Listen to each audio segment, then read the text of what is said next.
Oh, nope. Now we're live. All right. I forgot to unmute us. Now we're live. All right. Welcome, everyone, to the Joy of Pixels podcast. Today is Friday, February 14th. It's Valentine's Day. Valentine's Day, yeah. That's right. Happy Valentine's Day, Squash. Happy Valentine's Day, Hal. Um, and we are going to be talking about some video games. As I'm excited. usual. Yeah, I'm excited to do this. Pretty excited too. That's right. We have Squash's face. This is actually a live video. He just has mastered the technique of talking without moving his face. It's very truly true. amazing. I've been working on it for a long time now, just in preparation for the podcast. So Squash, how have you been? You've been busy. I have been busy and stressed and been having not so fun times, but I am here now and things are okay. So, Cool. I'm yeah, glad to have you here. I'm glad to be here. Um, let's talk about some video games. Hell yeah. All right. I have a huge list of games that I've been playing. I can just get the one thing I've played out of the way if you want. Go for it, because actually I forgot to put this on here. I played a little bit of Metro Exodus. I'm still trying to get into that. I got to the part where you get on the train and you have the train chasing after you, and you stop That it. one's great. Yeah, it was pretty fun. And so I got right past that, and that's where I ended it because I felt like that was kind of a good place to stop. So I'm hoping that, like, I don't know, I didn't really love that part where you were right before that, where you were trying to find, I can't remember any of the people's names in this. You were trying to find that Russian guy in like in the Russian area, yes. Yeah. It's the most vague description ever. It's the place where the train like is on the turntable and you're like sneaking around. Yeah, like the train station. Yeah. Anyway, I didn't really love that area, but I think I realized part of the problem was my brightness was too low. The brightness seems weird on that because you know how they always have like the little 3 pictures and they're like, you can't see this one, you should be able to see this one, and you can barely see the middle one. Like, I can move the brightness down as far as I can, but I still see the one on the left side. Yeah. But in the game, it's like super, super dark, and I could not see anything. And so I finally just raised the brightness, and it was so much easier. Because I was literally just like walking into enemies, and I couldn't even, see them until like the last second. Yeah, I don't think it's meant to be quite that dark. So there was one game, I think it was Resident Evil 2, that had a really good like brightness scale. Do you remember how they did it? They had like 3 different pages of things. They had like a white point, a black point, and then like a gray point or something like that. And then the lighting in that game was amazing if you got the brightness right, which was pretty easy to do considering the tools they gave you to do it were like pretty straightforward. I know. I hate when you have that one like in Metro Exodus and like 90% of the other games where it's literally just like the 3 pictures and it's like, a slider, just one slider. There's some that give you like a brightness and a contrast. Some give you like a brightness, contrast, and gamma. I feel like that's a really important thing that a lot of games leave out is getting the brightness right. Yeah. So yeah, anyway, I played just a tiny bit of Metro Exodus, got to the train part, and I have no idea what's going on in that story. I feel kind of bad because I loved the first Metro. What was it called? Metro Last Light 2033. Yeah, I loved that one, and I hated Last Light. But I've just heard so many good things about the gameplay in Exodus, so I'm trying to push on. You're about to get to the very good part, in my opinion, like where it starts to really get into its prime and not really stop until the end of the game. All right, cool. I'm gonna keep going. Yeah. I'm glad. Keep me posted. So yeah, there's new DLC. This is what, the second DLC? Yeah, this is the second and final DLC, I'm pretty sure. So there's only been two. The first one was called The Two Colonels, which was only like maybe an hour and a half, 2 hours long. And both DLCs are set after the story. So I don't advise playing the DLCs before you finish the main campaign because it's pretty spoiler heavy. But in The Two Colonels, it's kind of set before the main campaign, or like way back in the past. You're playing as the Colonel. If you know who the Colonel is in the main campaign at the moment, like your wife's dad. Okay. Yeah, he hates me. Yeah, he likes to do that. In The Two Colonels, you play as him way back in the past, kind of his younger days, and then it skips forward later on to towards the end of the main campaign, and it kind of ties in pretty well. And then in this new DLC, the one I've played for a little bit, which is Sam's Story, it's basically a direct continuation from the end of Metro Exodus, but you're playing as the American in the group, Sam, funnily enough, because it's his story. And you're trying to basically get back to America, which is pretty difficult considering you're in the middle of Russia. Yeah. But he he goes east, and he kind of finds vehicles along the way, and it makes life easier for him. And then I hope he finds a boat at some point. Yes, because he will need to cross the Pacific. That's kind of the main goal, I think. And where I'm at the moment, I've just entered this city that's kind of on the coast, and we're looking for a boat, and we found something that's not quite a boat, but that'll do the job and get us across the ocean. And now we're just trying to get to the port, I guess. Port, not city. I guess, yeah. And then it'll continue on for another 50 hours like Death Stranding did. Yeah. But yeah. So, wait, you've only played 30 minutes of this and you're already at the coast? Yeah, because it goes through all in this one cutscene. It shows Sam traveling kind of through Russia. And then the DLC is set, at least as far as I know at the moment, has been set in the city on the coast. It's a very big city, but I've heard it's like 5 to 6 hours long, this DLC, maybe more, 4 or 5 hours. So there's quite a lot to do, and it's basically the size of one of the open areas in the main campaign. And one of those will take you 4 or 5 hours to properly get through, so I can see why people linking that time frame to the length of the DLC. But yeah, so even though I'm already at the coast, I'm not very far in at all. Okay, gotcha. Yeah. Do you get to, I don't know how spoiler this is, but like, do you know where you're going in America? I'm not entirely sure. Seeing as we're going to be coming in across the Pacific, we'll be landing on the West Coast. I have no idea where Sam lives, though. I think he may have mentioned California because that's kind of just where everyone seems to live in America. But, you know.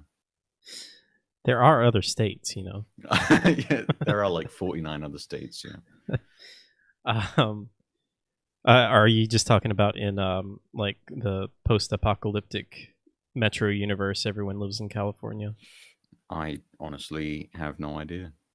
That actually wouldn't make any sense because I would feel like California would probably be, I don't know, like an earthquake would hit or something and it would sink. Yeah. Probably, yeah. Especially with all the nukes they fired off. Yeah.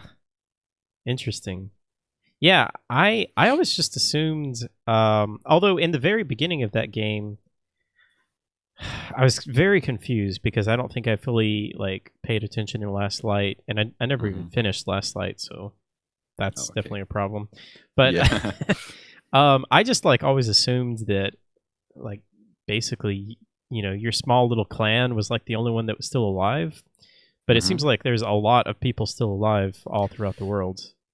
Well, throughout the entire series up until Exodus, that's what you were led to believe, that you were the only people left alive in the world. And then in Exodus, you kind of go on this quest, or Artyom becomes kind of convinced by the idea that there are people out there, because early in the game you kind of hear these radio signals and get transfixed on trying to find other people out in the world, and then you discover, funnily enough, there might be. Did Britain make it? I hope so. Let's hope so. Although, I mean, you're not missing much if he's gone. There's a lot of history and culture there. And probably your ancestors in the future. Yeah, although I'd still be alive in... I mean, the game's set in like 2035. Oh, yeah, that's right. I'd still be alive, yeah. Yeah. All right. Well, that's Metro Exodus. Yeah. That's literally all I've played. I'm excited to play some more of that game, though. I hope I can get into it, because I know you have talked about or praised it very highly, and I know a lot of other people have praised it very highly. So yeah, I look forward to playing some more of it. I'm excited for you to be playing more of it. Okay, I'm gonna let you pick. Which one of these games do you want me to talk about first? Because I have a big list. Let's talk about Dead Cells. Oh, okay. That's an interesting one, because I played that last Sunday. I was just kind of messing around on stream, and it's got some really cool Twitch integration built in. Oh yeah. Really, really impressive Twitch integration. I've never seen another game like this. Have you seen it streamed with the Twitch integration? I have, but not too extensively, so I can't exactly remember how it works. So, first of all, for anybody that doesn't know what Dead Cells is, it is a roguelike, a 2D side-scrolling roguelike. Roguelike or roguelite? Roguelike. Okay, I never know the difference. I think it's only one thing, but people say roguelite for some reason when it's actually roguelike, I think. Okay. Yeah. It's a 2D side-scrolling roguelike, where you go throughout procedurally generated, or I guess randomly generated levels. I guess that's one of the things of roguelikes. And you gather cells, which are kind of like the currency, and you fight a boss at not really the end of the level, but like the end of an area. I've never really fully understood that. Sometimes I find the boss early, sometimes I don't find it early. How much of Dead Cells have you played? Did you play a lot? I played like 35 hours. Okay, that's quite a bit. So I played a fair amount. Yeah, I got very into the game very early on in its early access cycle. So I was. Oh, that's right. It was early access. Yeah. Yeah. So way back when it came into early access in like 2017, I want to say early 2017, I jumped on it like the second day it came out. And really, really liked it. I really wanted to like this because I got into it right when it came out of early access, full release. And I really wanted to get into it, but it was just too hard for me. I felt like it was too difficult. And I felt like, and I still kind of feel like this, but for the longest time, I just felt like I was not making any progress. Like I would have trouble just getting through the first area. And, you know, I still wish, which I guess this is not, maybe this would be a roguelite, but I wish you would keep your weapons and things like that for the next run. Yeah. I guess that would just make it way too easy. But I don't know. I wish there was just an option for that. Although, with that being said, there are some options now that they allow you to like, kind of like Binding of Isaac. I don't know how much you played Binding of Isaac, but they they allow you to put some stuff in like an item pool now that you get like a much higher chance of getting it. If I understand it right, I'm not really sure how it works. But anyway, with all that being said, I played a lot of it on stream, and the Twitch integration is really cool. You can have somebody be a chicken, and it's an actual chicken in the game, and like it pops up in Twitch chat, and it says like, type pick me, and then a bunch of people can type pick me, and it'll just like randomly choose someone. And then like it actually shows their name up in the game above the chicken. And the chicken follows you around, and then they can like type stuff in chat, and it'll like put it in the game in like a little speech bubble. Okay. And then they also they're in charge of healing you. And then they can help you or not help you. But fortunately, everyone was really nice to me and was helping me. So they can, like at the end of the level, they get the option to choose like 3 different things. One of the things that we were getting a lot, it's random, but a lot of times we would get this thing to where the chicken would just randomly shoot lightning at enemies. And I was just like destroying everybody, just going through fighting with the chicken and the lightning. And then all of chat also gets to vote on what to level you up with. The 3 options between brutality, vitality, and something else that I can't remember. So like that could be kind of a mess if you had like a giant stream or something like that and everybody was just typing random stuff, but fortunately everybody was very kind to me while I was playing it. But yeah, so I went through that a little while and still just kind of felt the same way. Like I wasn't really making any progress. Like I got to the first boss but just almost immediately died. But there was something about it that was kind of, I don't know, just giving me that itch to come back. Yeah. So I think it was the day after that, I went back to it and started playing it again. And I took it really slow, like really just took my time to fill out the map, go explore every area.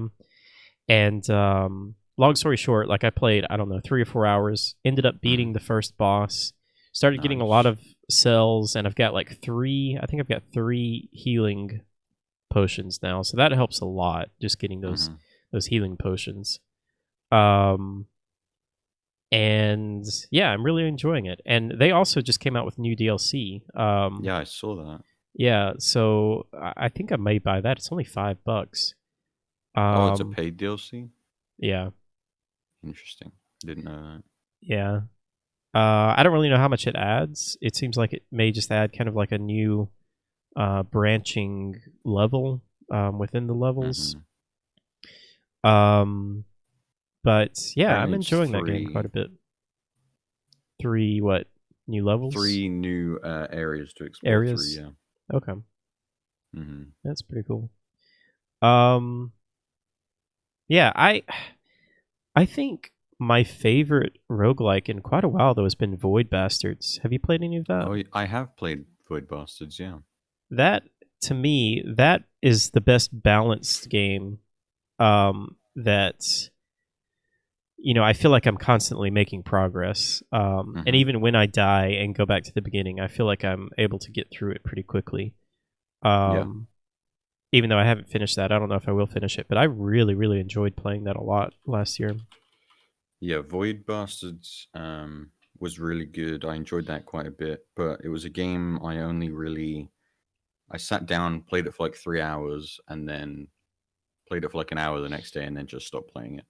Like it didn't really pull me in that much, because the thing with Void Bastards for me was the fact that you were constantly making progress, but it never felt like I was I mean, it sounds silly, but like I was constantly moving and going to next levels and progressing, but it never felt like my overall progress was moving very quickly or very fast. Like it felt grindy, whereas something like Dead Cells or Hades is currently my favorite roguelike I've played in recent times.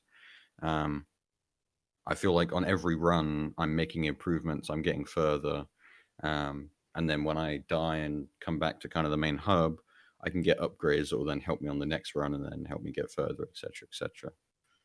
So I think I prefer Dead Cells kind of style personally. That's so interesting because I feel the exact opposite. With Dead Cells, I die so much, I end up losing, all of my cells. Yeah. And if you lose your cells, like you go back and you get nothing. Like sometimes you get gold, you can pick up your gold, but unless I'm missing something, am I missing something? But like when I die, I just go straight back to the beginning and start out with the same starting equipment. I mean, the only thing that I'm keeping is the healing items. Yeah. As you play, you'll unlock more diverse amounts of starter weapons. Like it gets better with time, or it gets more interesting and diverse each run with time. I see that like when I'm putting cells into weapons, those are not starting weapons though. Those are just like chances to find the weapons, right? Yeah, kind of just chances for the weapons to appear in levels or. Is there? It's been a while since I've played the game, so I can't exactly remember how things work. They've changed it quite a bit. I feel like they have made it quite a bit easier, or maybe not quite a bit easier, but I feel like they have debuffed some of the enemies maybe a little bit.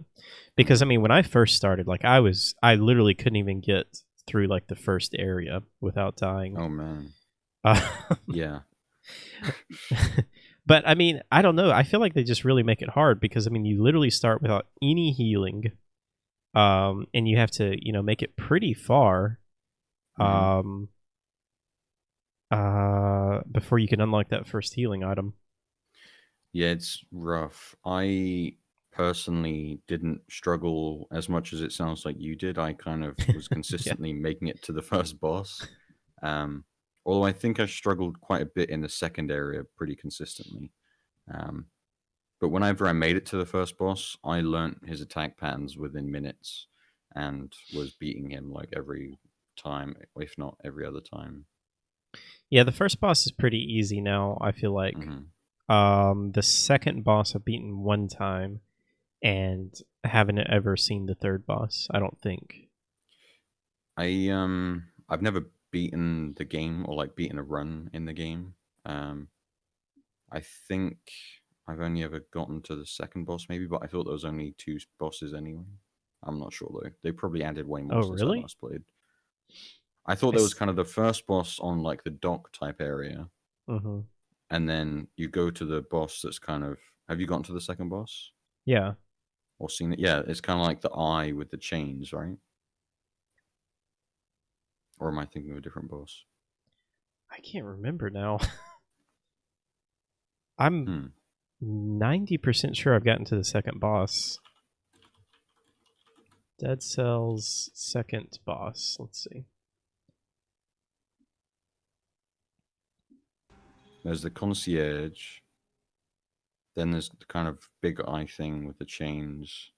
Oh yeah, there's the timekeeper, who I fought once but not beaten. Yeah, the timekeeper. I think that's who I fought. Is that not the second boss? That's the third boss in the game, apparently. Man, I don't know. Oh, no, the boss I'm thinking of that I fought was an alternative first boss, apparently. So there's the concierge, which is the first boss everyone encounters. Yeah. And there's an alternative first boss, but the timekeeper is kind of chronologically the second boss you'll naturally come across, I think. Okay. Interesting. There's 4 bosses in total, though, I think. Okay. Yeah. It's still very confusing to me, like where to go in that game, because like when you go through the first area, you have the option of going to like the concierge, but you can also go to like the toxic sewers or something like that. Yeah. And through the toxic sewers, you can then go into the insufferable crypt, and that's where you then fight the alternative first boss, I think. Okay. Yeah, that's super confusing to me. Yeah. But anyway, with all that being said, yeah, I am enjoying it quite a bit more because I am actually able to make some progress now. I feel like having those 3 health potions just helps so much. Yeah, I can imagine. And then also the mutations. I didn't realize that you could get that mutation that will give you an extra life. So that helps a lot. the mutations I always get, I get the extra life first, and then I get one that heals me on every attack. It's only like a tiny amount, but I find it helps quite a bit. Like it's only like 0.27 HP per attack or something like that. But I mean, when you're attacking a lot, it helps a lot. Definitely depends on the weapon. Yeah, that's true. Yeah, if you have like a really slow weapon, it doesn't help as much. But I usually go with the faster weapons. But yeah, I'm enjoying that game a good amount. It's kind of been the game lately that I've just been like, kind of my zone out game that I don't really have to follow a story or anything like that. I just kind of go through and kill enemies and die and restart. That's how it goes, unfortunately. Yeah, I like that game quite a bit. I'm glad I like it quite a bit too, and honestly, talking about it makes me want to revisit it, so I might have to do that. Nice. Yeah, I think you would be probably... It would probably be pretty enjoyable because from what I've heard, they've changed a lot just to the very base game. So like even if you played it at launch, they've probably changed it enough that it would be enjoyable. All right, what else do you want to talk about?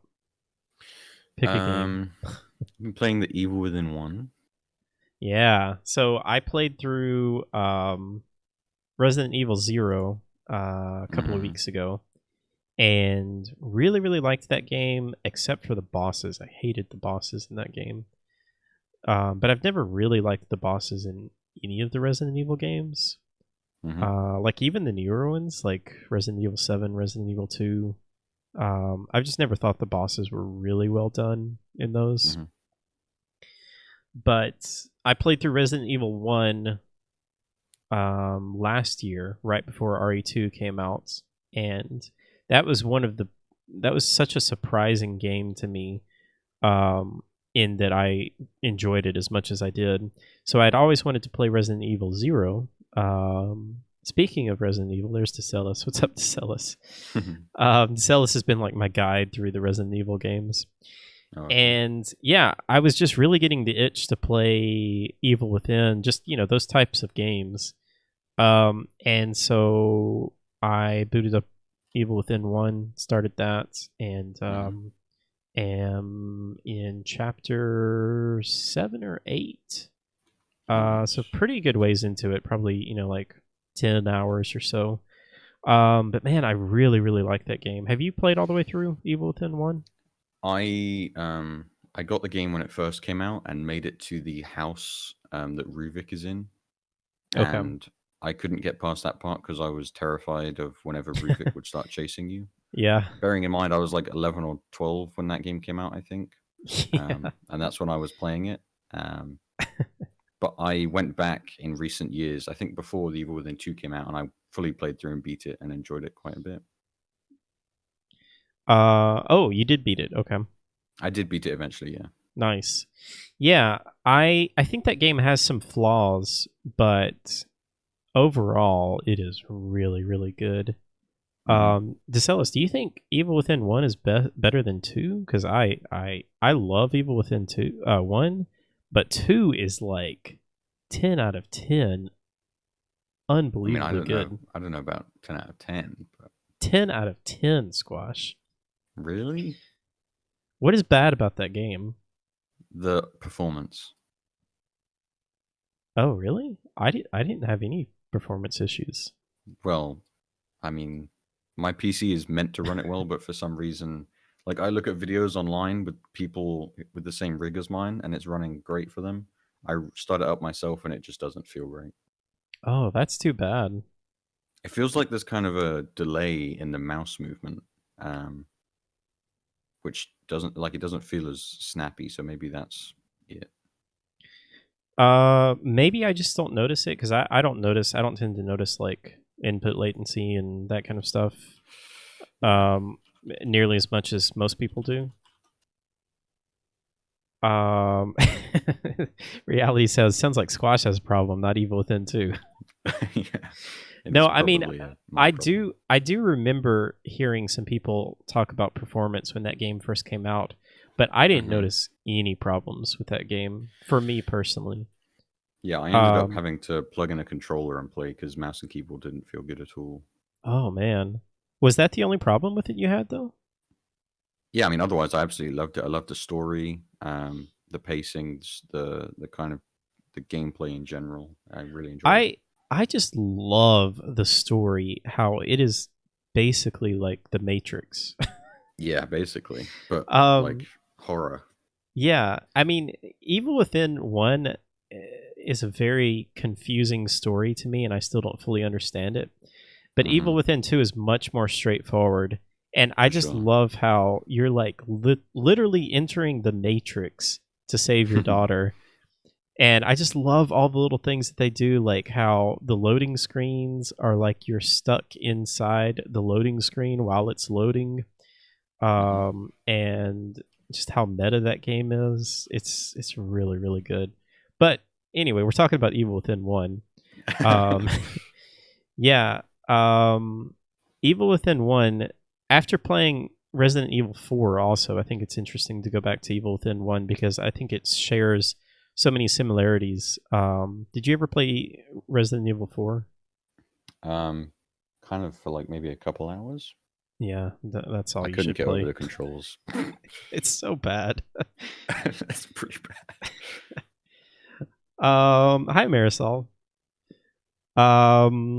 Yeah, I know Dicellis is going to disagree with me, and a lot of people are probably going to disagree with me, but Resident Evil 4 I just did not like at all. And I mean, with that being said, like I think Resident Evil 4 could have been really, really good if it just had better controls and didn't have so many bugs, because I ran into so many bugs, and I know that was because I was playing on PC at 60 frames a second. I'm sorry for wanting to play on my preferred platform at the standard, frame rate, but that I feel like is definitely an issue with the game. But yeah, Hopefully Evil Within gets the remake treatment that 2 and 3 have had. I don't know. Do you think they will? Because 4 I think was there's like the demand for it. But I feel like so many people still like 4 how it is, and like 2 to 2 remake is a huge difference. Like they completely redid that. 3, like 1, 2, and 3 are all kind of the old, top down, fixed camera perspective, whereas 4 like is much more traditional, quote traditional, even though it's kind of messy with the controls. Yeah.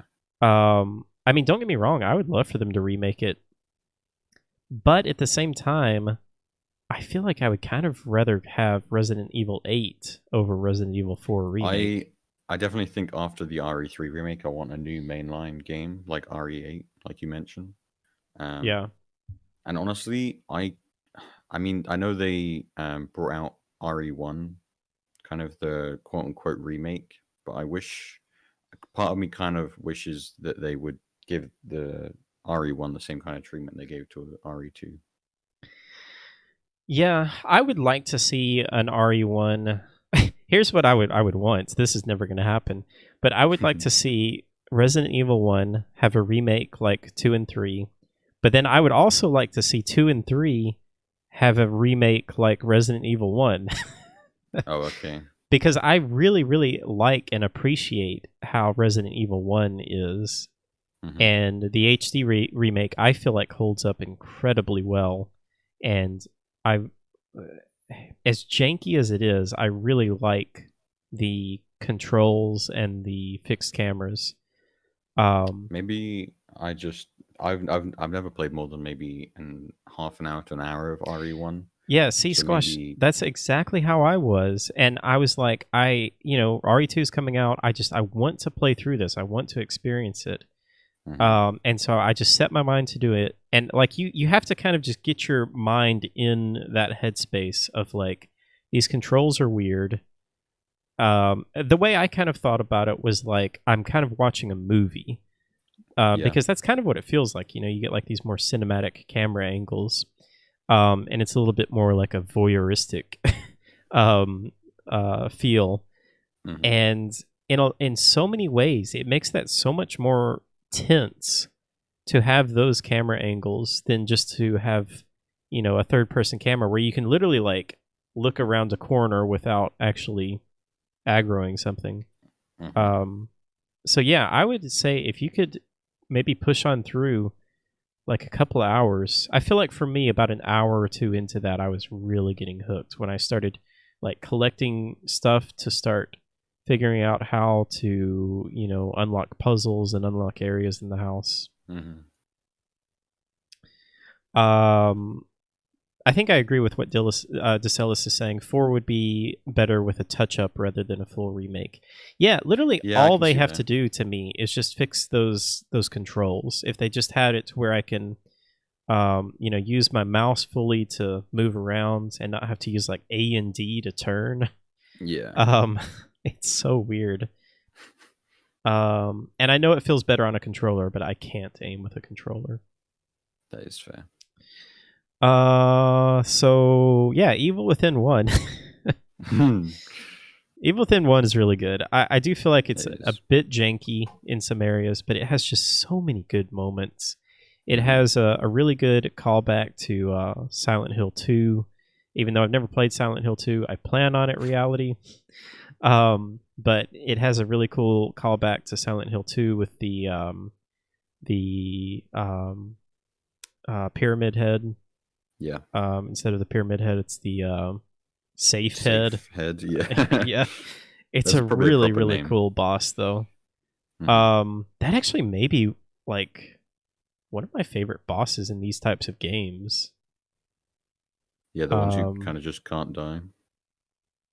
Well, he can die. I mean, you kill him. Well, yeah, that's true. I don't know. I just think it's such a cool design. It is pretty cool. Very Pyramid Head-esque. Marisol says, you know what was amazing? RE7 on VR. Oh my god. It was amazing. It was terrifying. Have you played it? Yeah. Like all the way through? I haven't finished it. I played a good amount of it. I played it right after I played through RE7 for like the second time or something like that.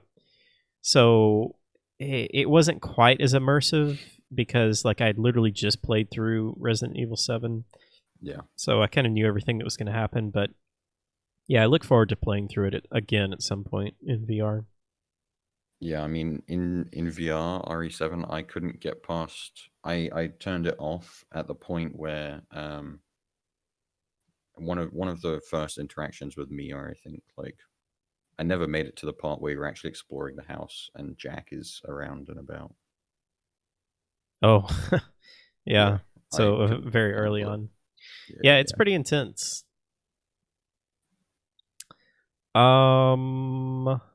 I was going to say something else. Oh, yeah. What do you think about Resident Evil 8? We heard a little bit of news about it. Yeah, we did. I mean, it sounds like it's going to be first person again. Which I'm very excited about. It's still going to follow Ethan as the protagonist, which I thought is a little weird. Yeah, I mean, I can see why, because at the end of RE7, he's now connected up with Umbrella. So... I can see that going somewhere if they do it well. Yeah. And there's the rumors that Chris Redfield is going to be in RE8, seeing as he was at the end of RE7 as well.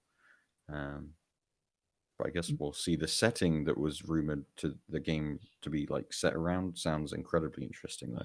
What was the setting? I don't remember. It's basically in some Scandinavian country, I think, or very snowy area, and there's like a castle up in the mountains. Ooh. I love castles. Same. That's definitely something that I love about Resident Evil 1. Just the whole Resident Evil mansion in general. And then there's that part in Evil Within 1, which I think is what you're talking about, where you get to kind of the throwback Resident Evil mansion. It's so fun to explore that, but it's also terrifying. And I mean, Resident Evil 4, as much as I hate it, like when you get to the castle in Resident Evil 4, it's pretty cool. There's a castle in Resident Evil 4. Yeah. That's pretty cool, though. Yeah. I mean, that's what I'm saying. Like, it would be a really cool game if they just would fix those controls. Or you could learn to aim with a controller. It's still not great with a controller because it still feels a little janky to me anyway. That's fair enough. I'm just catching up on chat here. Yeah, I felt like Ethan and Mia's story was kind of complete at the end of Resident Evil 7. So that's why I'm kind of mixed on them coming back. I don't know, like, would they just bring in a new character if they were to not include Ethan in RE8? I don't know. Because I think playing as Chris Redfield would be a bit weird for some reason. Maybe well, I mean, you play the character much. You play as Chris Redfield in the DLC in 7. That is true. I've just not played the DLC, so. Oh, you need to play the DLC, man. It's so I need to get the game good. on PC. Yeah. Yeah, the DLC is so good. I actually played a little bit of the Blackjack game. Yeah. The little mini game. I don't know, it's just bizarre how they put these little mini games in it to me and like really gave it their own little Resident Evil twist to them. Mm-hmm. DeSellis hates Ethan as as a character. Ethan was boring as anything. There was a theory that he was actually an Umbrella agent, and that makes him infinitely more interesting already. How would he be an agent though? Because he didn't even know. Yeah, he didn't know Chris. Well, he didn't know that his wife was even working for them. Was his wife working for Umbrella? Well, okay, I guess I didn't really, maybe I didn't understand, but I thought I knew she was working for like something. A division of Umbrella. I didn't know if it was clearly like if it ever clearly said that she was working for Umbrella, but it had to be part of Umbrella, right? Yeah, I mean that makes sense as to why Umbrella arrived anyway at the end of the game, because if you think about it, like there's not really much sense in them just appearing out of nowhere at the end of the game. Yeah. So they must have had to have some kind of connection to what was going on there. So maybe Ethan will now get tied in with Umbrella and the whole fact that his wife is a part of them, and he'll get sent out to do something after his experience in RE7. I don't know.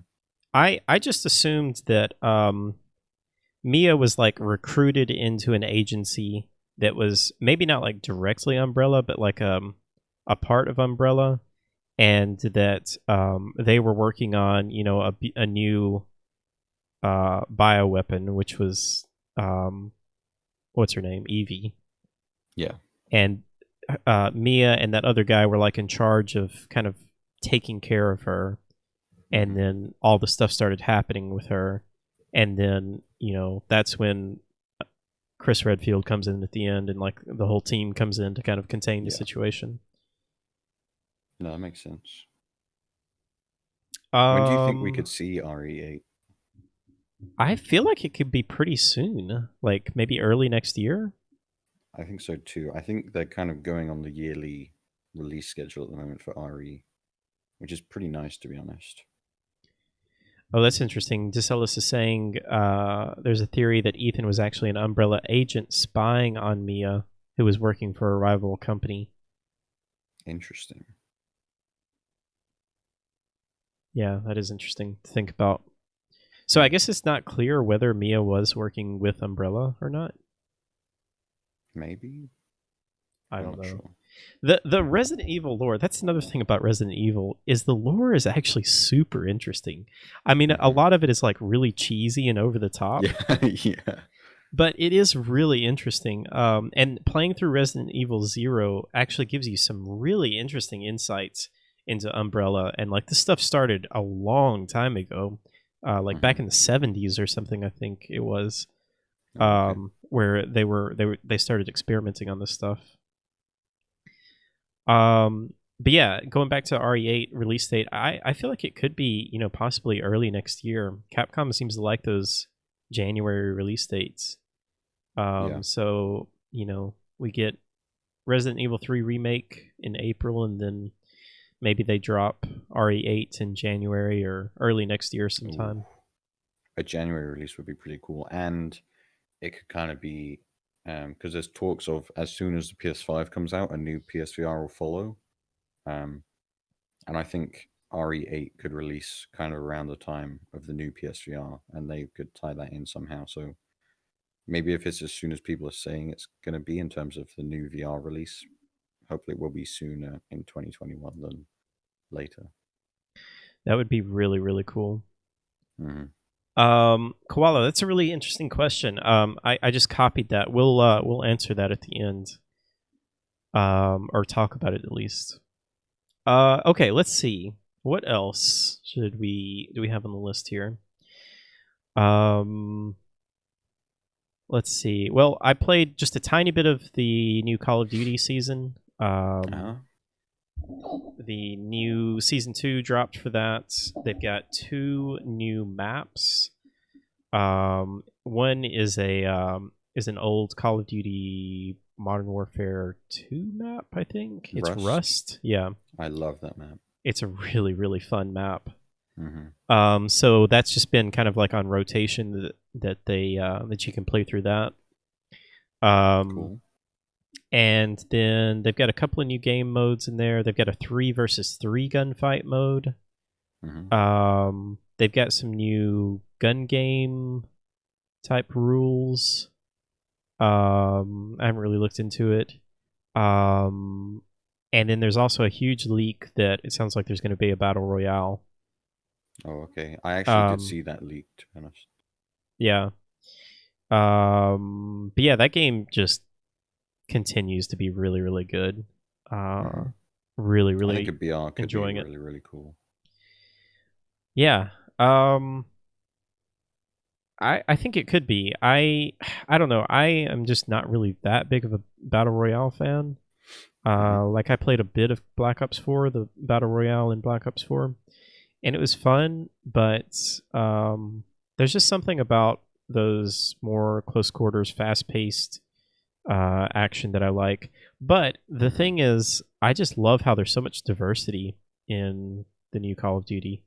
Like you can play, you can play the realism modes, you can play the night vision modes, you can play so many different types of games, of matches.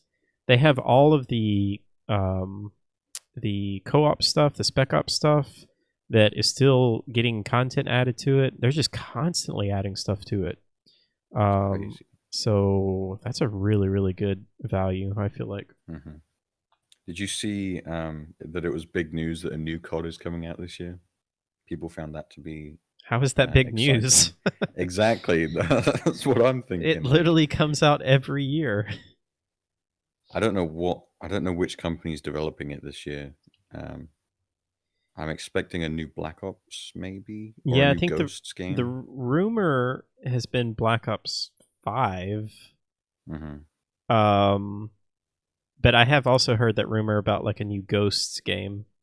Yeah, because I think it's Sledgehammer's turn to make a game, but I'm not sure.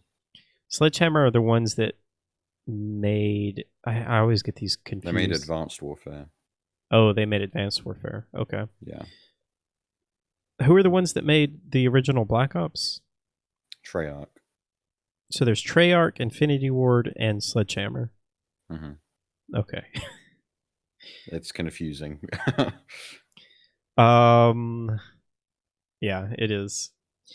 But yeah, of course there's going to be a new one. There's a new one every year. I don't know what people are expected, to be honest. It sounds like though the BR is going to be like the go-to thing for a while, but based on the Modern Warfare engine, because that's what a lot of people seem to be enjoying. So I hope that they will continue to do a story, and not pull out the single player again, because that, as much as I'm enjoying the multiplayer, like the story in Call of Duty is still what I enjoy the most, going through the single player. Mm-hmm. As silly and over the top as it is. Well, Modern Warfare wasn't that silly. The yeah, one, anyway. It wasn't. It was much more grounded in grounded in reality. Which was nice, to be honest. Yeah. But yeah, I just think they do such a good job at just creating like a really fun, not very long, but like a 6 to 8 hour just blockbuster action movie experience. Mm-hmm. And with this one, it was much more like kind of Jack Bauer 24 kind of situation. Yeah. Yeah. Yeah, still really, really enjoying Call of Duty. Cool. Let's see what else. I'll throw out Disco Elysium just a little bit. So I've been playing a little bit of that, and I'm very mixed on my feelings about Disco Elysium. Like, everyone has talked about this game and said it's like one of the greatest RPGs of all time. And I don't know if I hyped myself up for it too much or what, but I'm just finding it kind of hard to enjoy, honestly. It's really, really slow, very slow paced. And there's a ton of reading. I mean, that's literally like all the game is just reading. And just going through dialogue trees. And like, I don't know, nothing is really grabbing me in this game. It's like you wake up as a detective who has amnesia, who drank too much and now he can't remember anything, and you're trying to put this back together. And to me, that's just not super compelling. And I don't really know where the story is going to go that is going to make it that interesting. I mean, everybody says this game is amazing, so I kind of want to keep pushing through it. But you've played a little bit of this, haven't you? I've played maybe an hour and a half, 2 hours, and I found it hilarious and really enjoyed my time with it. But I agree with you in that it's pretty slow, and the amount of reading in it, like the game suffers by not having much voice acting at all. It is tough to get through. And it's a shame because, I mean, I know that there's a lot of text in this game, and yeah, it's not cheap to get voice acting, but a game like Divinity Original Sin 2, where they originally came out and didn't have a whole lot of voice acting, but then they went back and voice acted everything. And I mean, that game has like 85,000 lines of text or something like that. I just think it is so much more enjoyable and puts so much more personality into the game. And the little what kind of hurts me is the little tiny bit of voice acting they do have in it is really, really good. I really like how grungy the voices are and everything. And so it just makes me want all of that to be voice acted. It would be really cool if like your mind, because you're as weird as it sounds, your brain talks to you a lot. So it'd be like really cool if they would voice act that. I think it would be too. I think also with the amount of popularity the game has gained and the amount of people who have loved it and bought it. Yeah. I think they definitely now have the finances to probably voice act it. Yeah. But at the same time, I just wonder if there's something about like this purism to this, old school RPG that they feel like it shouldn't be voice acted. That could be the case, which would be rather annoying and kind of a shame of them. But and I also feel like just kind of the point and click nature to it is just really drags a bit, because like your character moves really, really slow. Like you can double click and he'll run, but it's like still really slow. So that just kind of makes it hard to get into. Yeah. But I'm gonna try to keep playing it and see if it gets more interesting. I'm excited to hear if it does get better, because I definitely need to go back to it. Yeah. Especially now they've added ultra wide support. Yeah. Finally. Let's see what else. I talked about Evil Within, Call of Duty, Disco Elysium, Dead Cells. Let's talk a little bit about Red Dead Redemption 2. Sure. I got this on PC. I played a good amount on PS4. I probably put about 20 hours or so into the PS4 version. And I got it on PC, and it's just been like sitting there, just taunting me to play it for so long. So I initially wanted this, and I still do, kind of want this to be like my February game that I play through in February. But I've got to be honest, I'm just having such a hard time making myself play this game. Mm-hmm. Like, I love the game. It's beautiful. The story is really interesting. The characters are interesting. But it just feels like such a grind to play. The controls are just so hard to enjoy. They're just so convoluted. Mm-hmm. And I don't know, just the movement in that game is really frustrating to me. And when I can get my mind, I feel like you have to be in a certain headspace to play Red Dead Redemption 2. Yeah, for sure. You have to be like really relaxed and just ready to kind of fully immerse yourself into that world. And when I can get in that headspace, then I can really, really enjoy it. But I find it's hard to just like pick it up for an hour or two each night. It's a game that I feel like I want to more go into and play like 6 or 7 or 8 hours at one time. Mm-hmm.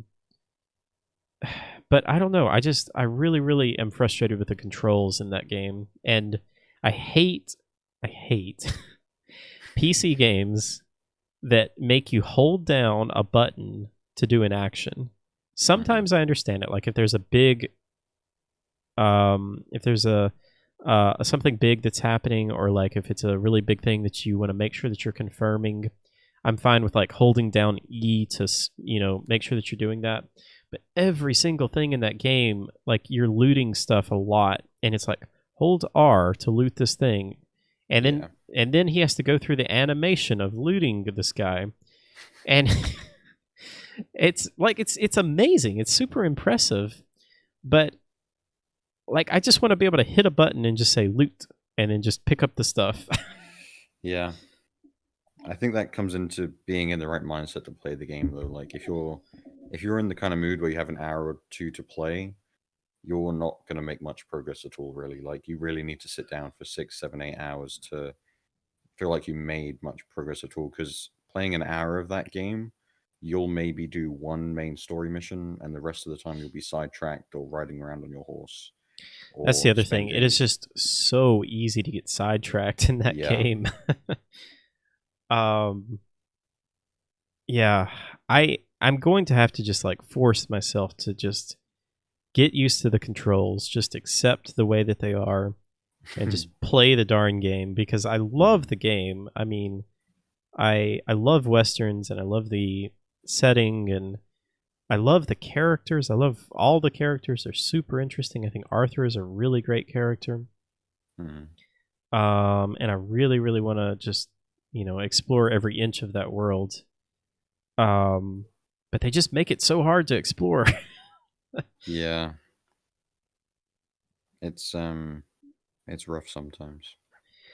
I kind of debate whether I should just play it with a controller, but then I just don't enjoy the shooting nearly as much with playing with a mouse and keyboard. So I don't know. Maybe I'll just like swap back and forth. I did that with GTA a lot. Mm-hmm. That might be a way to do things. The only thing that really gets me with the mouse and keyboard controls is the horse riding. The riding is really, really hard. I can't, like, it's harder to control the speed you're going at on the horse with the mouse and keyboard, and like whether you're following a road or not compared to using a controller. And I feel like Rockstar Games have always done a bad job with tutorials. Because especially in Red Dead, they throw so much information like up in the top left corner while you're in the middle of a quest and like talking to someone. And I'm like trying to read this and trying to listen to what, my partner is saying here while I'm riding and trying to figure out how to ride the horse.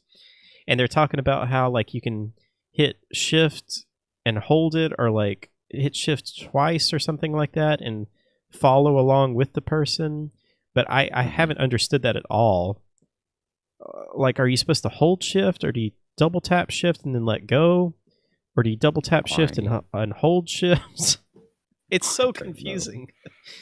But there's a way that you can like I think there's supposed to be a way that you can just have them follow alongside somebody that you're riding with, like when you're having a conversation.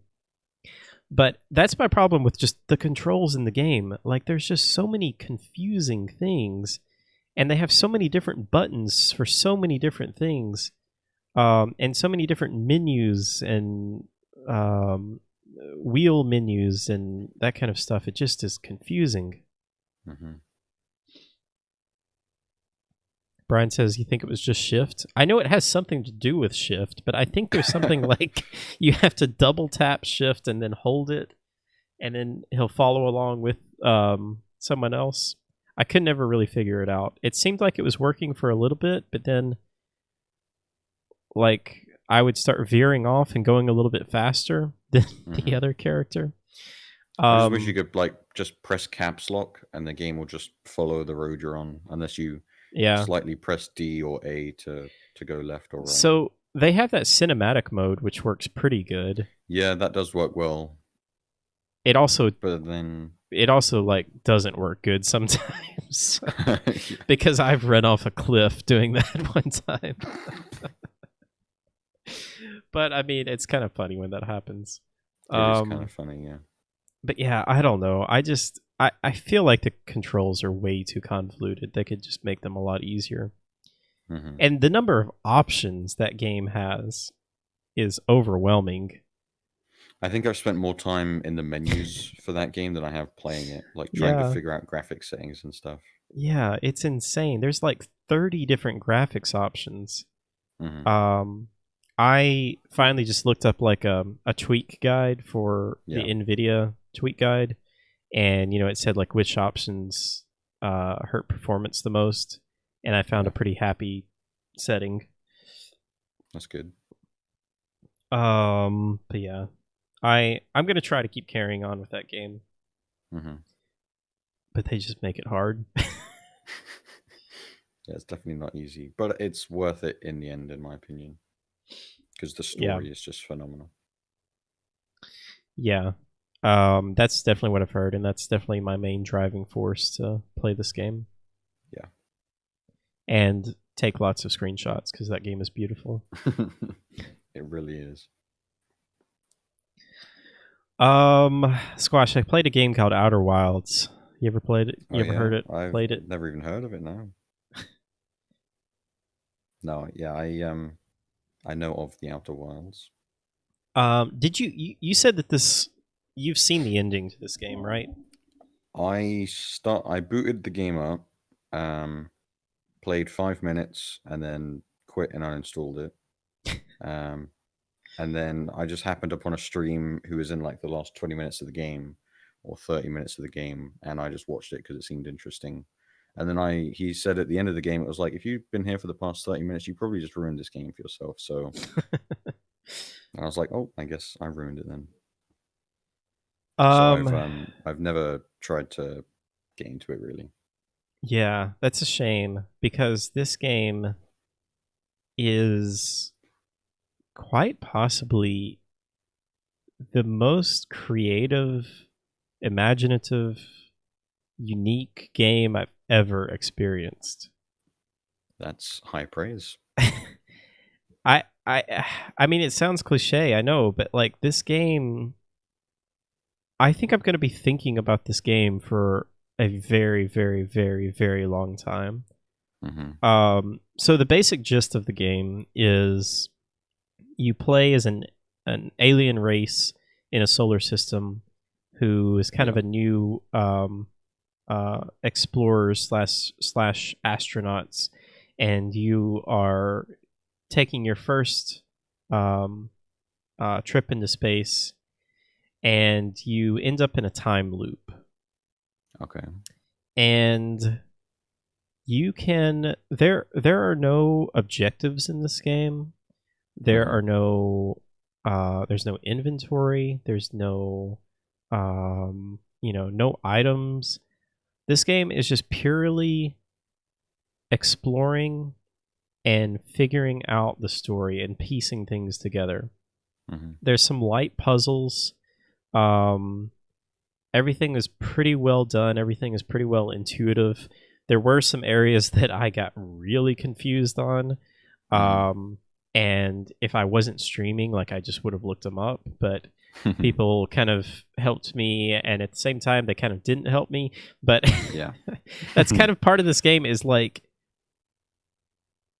all of the answers are in this solar system, and you just have to find them.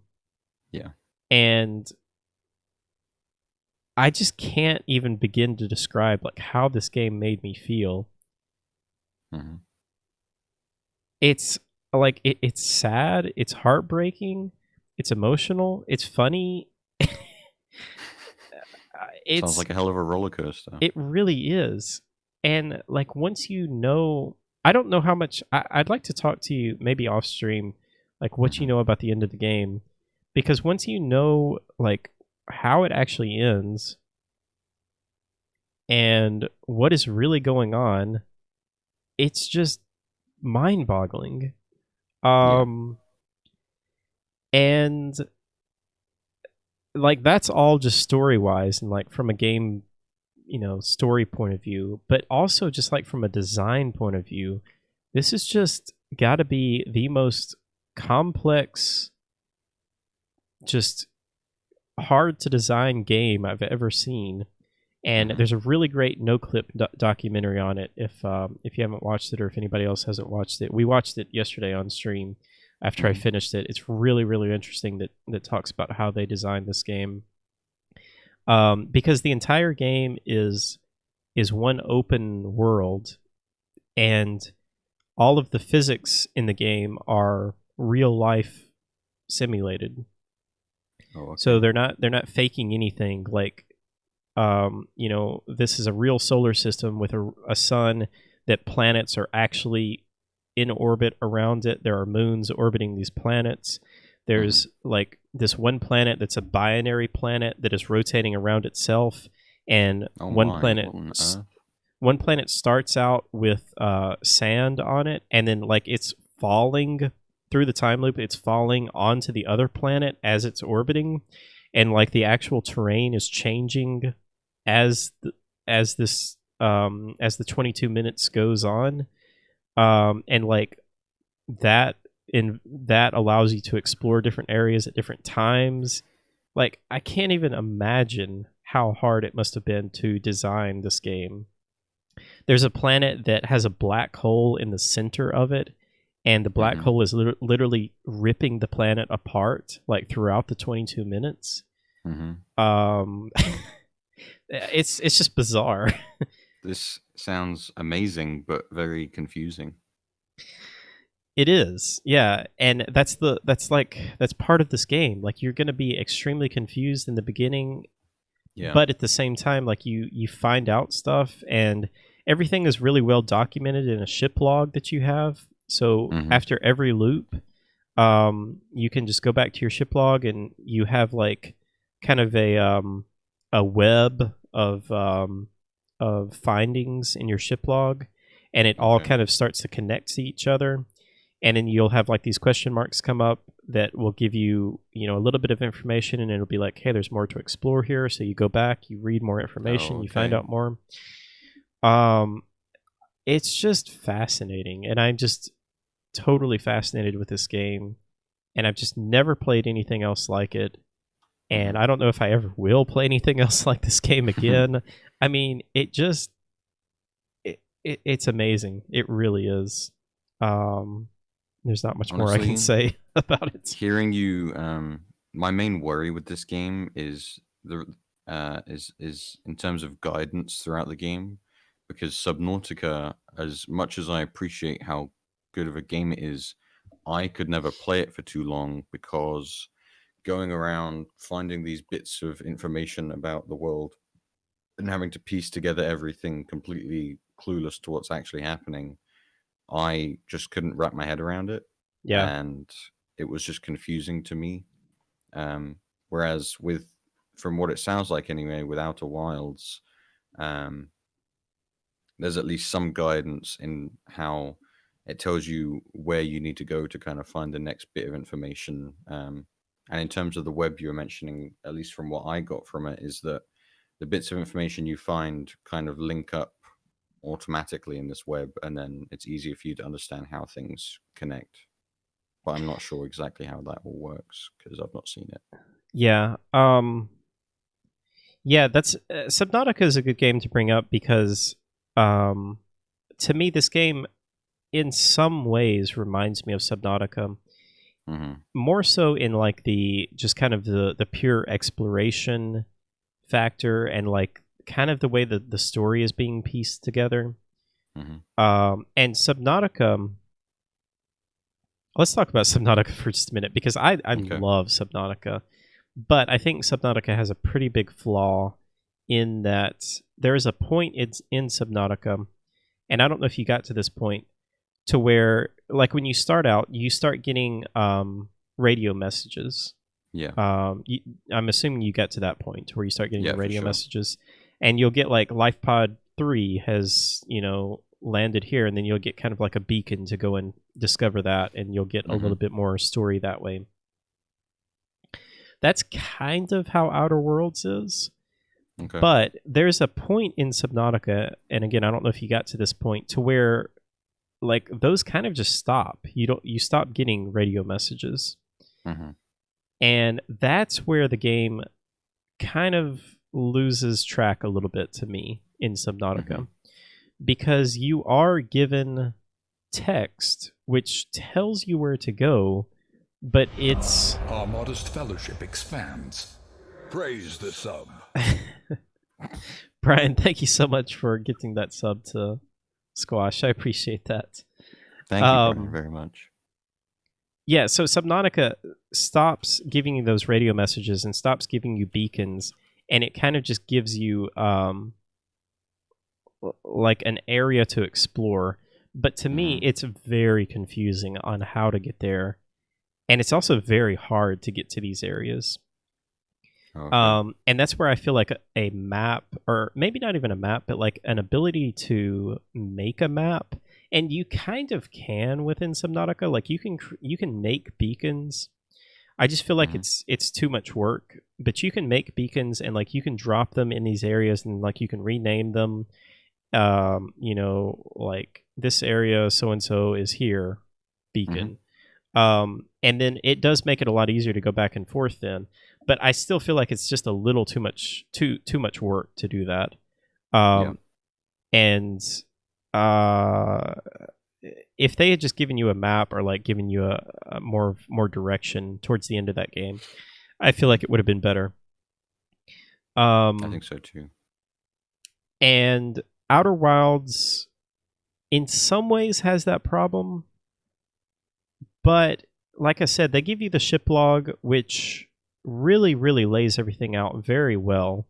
And there are some moments where you probably will get stuck. And if you do get stuck, I would just look them up. Like I wouldn't focus too long on trying to figure it out.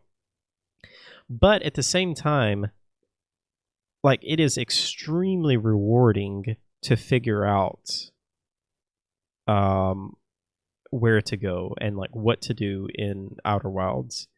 And that is definitely it's definitely like, the journey is the reward.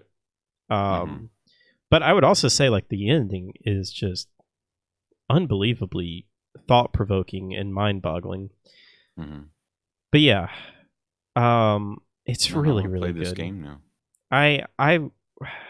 I feel like from your point of view too, like studying game design, it would be really, really interesting. There's a really interesting thing that they talked about in the documentary. You may have already heard this, that instead of, they had to have like a center point in the world. And instead of that being the sun, because, everything is revolving around the sun, they actually had the player be the center point. And they were running into a problem where when the player would jump, like it would throw up all the physics and everything. So instead of the player actually jumping, the universe actually moves down.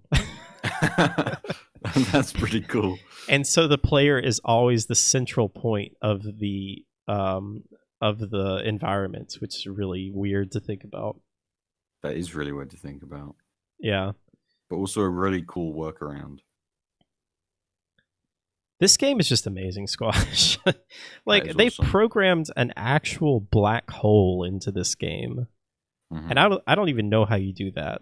Like, they realistically, I mean, not totally realistically, because, if it was a real black hole, then, like, it would just suck up everything in the solar system and would never come out.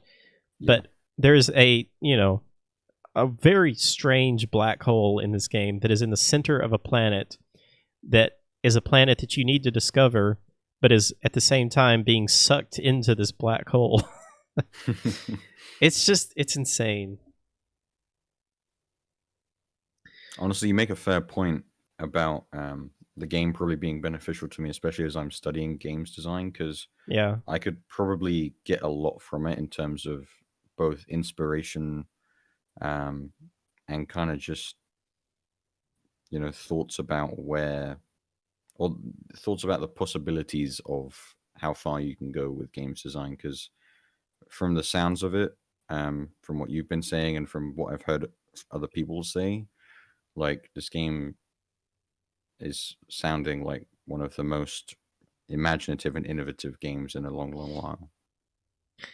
Have you ever played Dr. Langskov, the Tiger, and the Terribly Cursed Emerald, a Whirlwind Heist? I have, but I don't remember much of it. It's only like 20 minutes.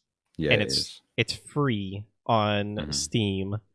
I'm going to post this in chat because if anybody wants to play this, I would highly recommend this. It's just such an interesting experience, and it's like a 20-minute game. It's made by the people that made the Stanley Parable, and I feel like it's just a really good game. Like, if you're trying to get your creative juices flowing or something like that, it's a cool little game that, again, is like 20 minutes to play, so it's not a big time investment.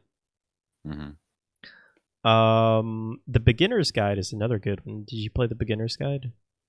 I've not even heard of that. You should check that out. I think it was by one of the developers that worked on the Stanley Parable, so it's kind of in that same vein. Okay, I got you. It's a little bit longer, and I think it's like $10 or something. But yeah, Outer Wilds, unbelievable, fantastic. Man, you may have just swayed me. It's a game that I really think that I'm going to just like not be able to stop thinking about. I'm just going to be thinking about this game for a very, very, very long time. And it's going to stick with me for a very long time. Interesting. But yeah, that's all I've been playing, which is quite a bit. Quite a bit, yeah. I'm going to be playing Resident Evil 1 next. I'm kind of okay. I don't know. I'm on a Resident Evil binge, and I'm leading up to Resident Evil 3. So I'm going to replay Resident Evil 1 as Chris, because you get to play as Jill or Chris. And I played as Jill the first time. But my understanding is playing as Chris is a little bit different. Okay. I've heard that too. Yeah. So what are your plans? Are you just going to stick with Metro?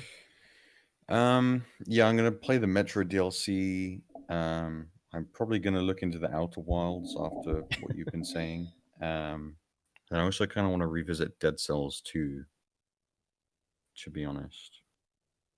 Yeah, Dead Cells is really good. Also, I need to jump back into The Witcher, because I've been kind of feeling that lately, I won't lie. Yeah. There's a lot I need to get back into, really. I fell off of The Witcher, and I feel kind of bad about that. I'm still not, like... I still kind of feel the itch to go back, so I think that I will. It may just kind of take me a while to get through that, and honestly, I'm okay. Like, if I play that game all year, I'm fine with that. Yeah, I think there's a lot of games I want to play at the moment that I'm going to be like visiting back and forth throughout the whole year. Yeah. Like, I need to play more Stalker. I need to play more Monster Hunter. Oh, Stalker is so good. I need to go back to Tarkov. I've got Final Fantasy 14. I need to try out Boneworks. I've got so much, dude. Don't get overwhelmed. Too late. Let's see. There is nothing coming out this week. There really isn't. I saw you put Bayonetta plus Vanquish remasters are coming out. Yeah. That's kind of cool. Those are just releasing for Xbox and PS4 because those have already released on PC. Actually, is Vanquish on Switch? Is that coming to Switch? I'm not sure. Bayonetta 1 and 2 are on Switch. I don't know if Vanquish is, though. I didn't really like Vanquish too much. Did you play Vanquish? I played it when it first came out, and I have fond memories, but seeing it lately, it doesn't look like it plays or aged very well, even with the remaster. Some people really like it. It's just a little too... I don't know. It feels like it was made to play with a controller, but it's also a shooter, and that just kind of automatically makes me not really want to play it because I don't like playing shooters with a controller. Yeah. Bayonetta, on the other hand, is 10 out of 10. Bayonetta 1 is fantastic. Dreams also released today. Oh, yes. That is true. Squash is super excited about that. Honestly, I've been a bit interested in it lately, but only in what people are creating in it and not in the developing side. Yeah, that's the only reason I bought it. Because again, like even if I get 10 hours out of it, then I feel like it'll be worth it. I only paid $30 for it, I think. But yeah, I don't have any interest in creating things, but I just hope that we'll get some decent, even if it's not like full length games, just some neat little games, which I feel like we'll get something out of it.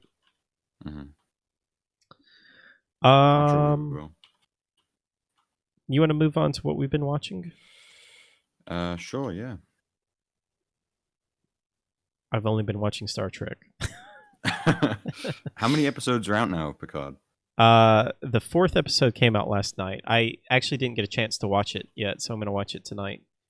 So I'm on the 3rd episode of it, but it's really, really good. I really, really am enjoying it.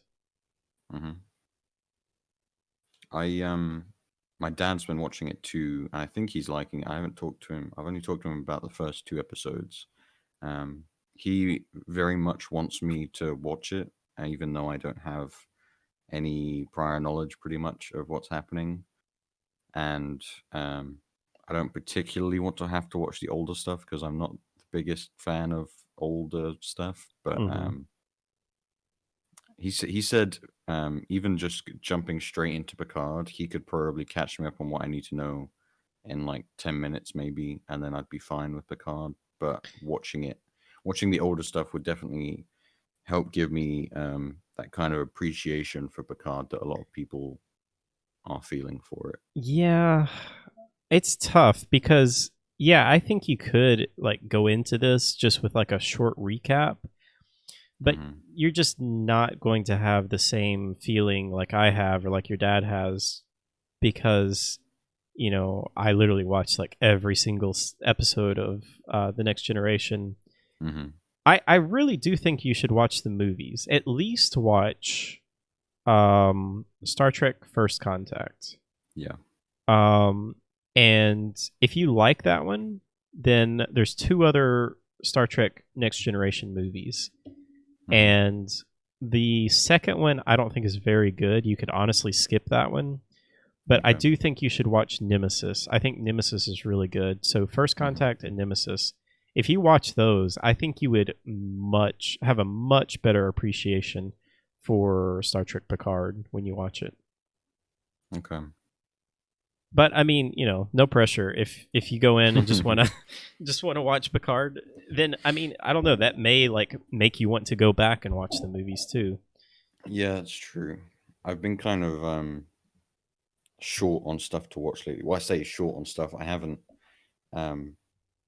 had much motivation to watch anything, even though my Netflix list is full to the brim of stuff I need to be watching, really.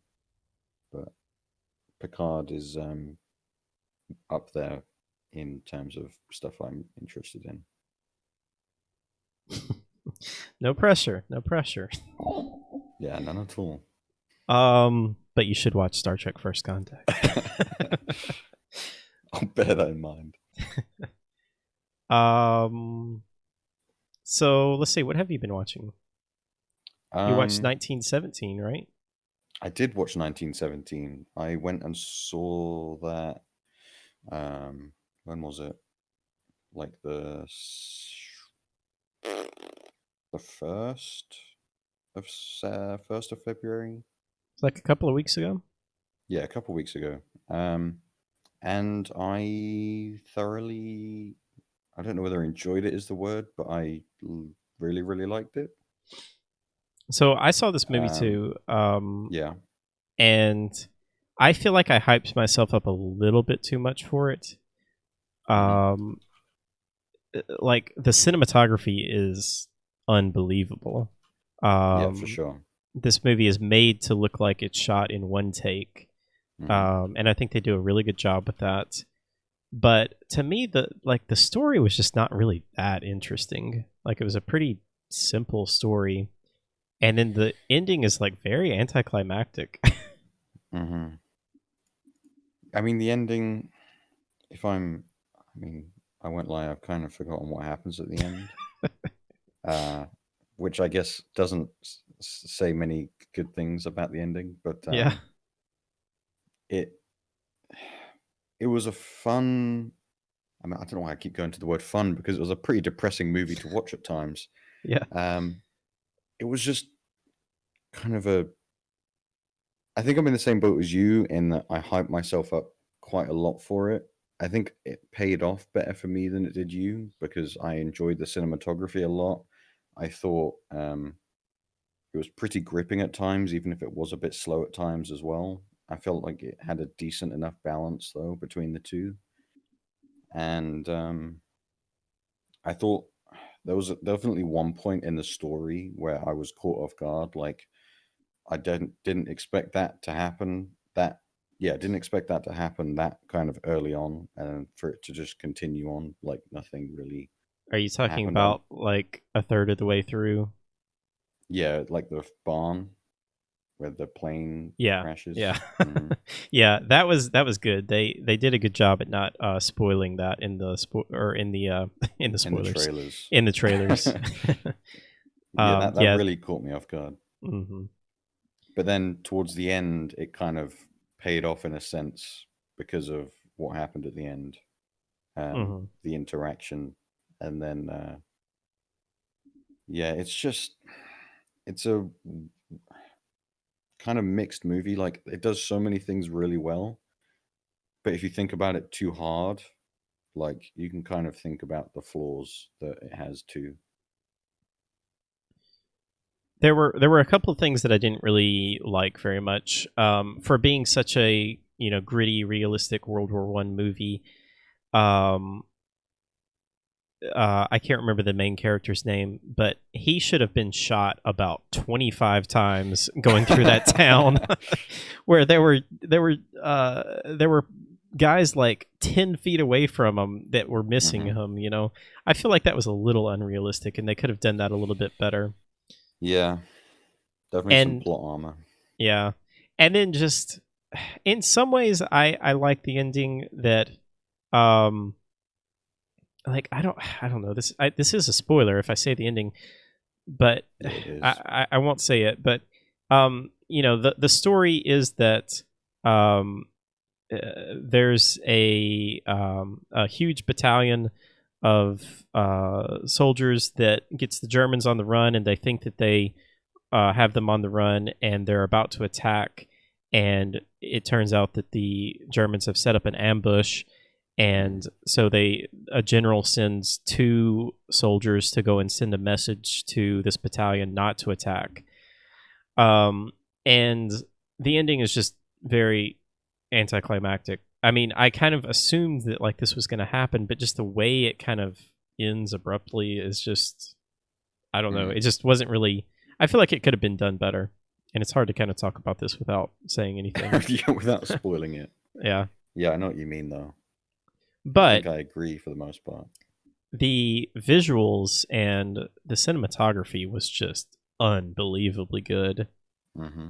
Like, to watch these scenes and just think about, like, it's been 8 minutes without a camera cut or something like that, and just to think about how hard that must have been.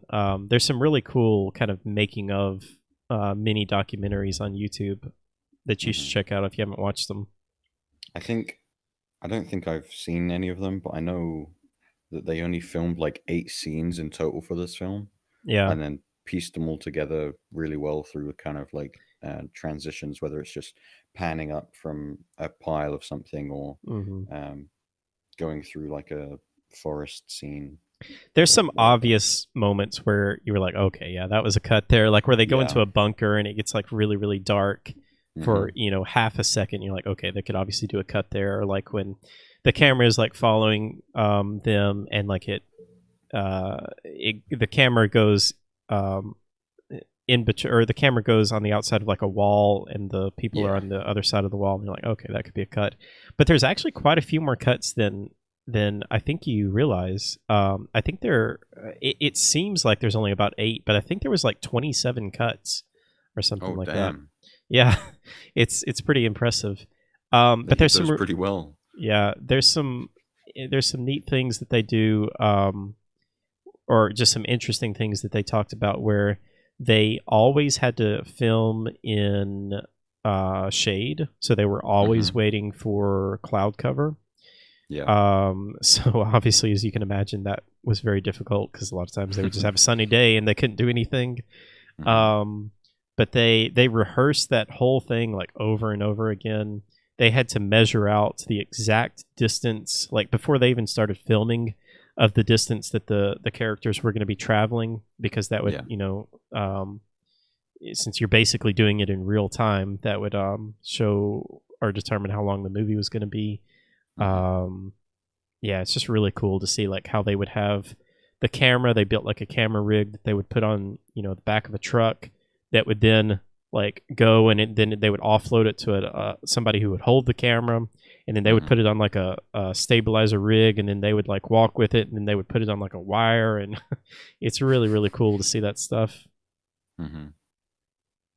Yeah, I think it's there was only one time in the movie where it was like a straight cut to black.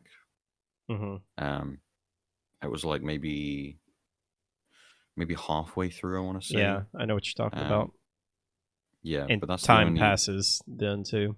Yeah, that's when time passes as well. But that's the only really blatant cut that happens, and then the other times they try to hide it, but it's not sometimes the best. But obviously, if there's 27 cuts in total, they definitely hide some of them pretty well. Yeah, because I did not notice that many cuts. Yeah, I'm glad I saw it in the theaters. I am too, yeah. And I'm glad that we just have a World War I movie, because there's not many World War I movies. They usually always go with, World War II. That is very true. Anything else you've been watching?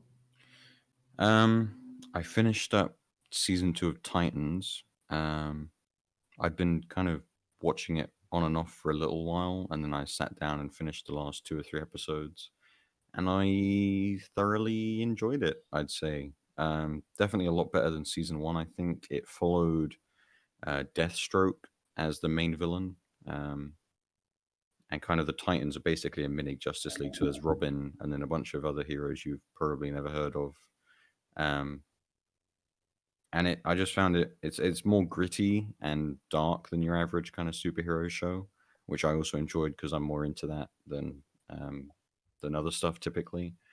And so it was kind of just right up my alley, and it finished in a pretty satisfying way. The ending is kind of obvious that a season 3 is going to happen, and I'm pretty sure they've already confirmed a season 3, so that's fine. But I do kind of get a bit annoyed when shows end really blatantly, obviously. Yeah.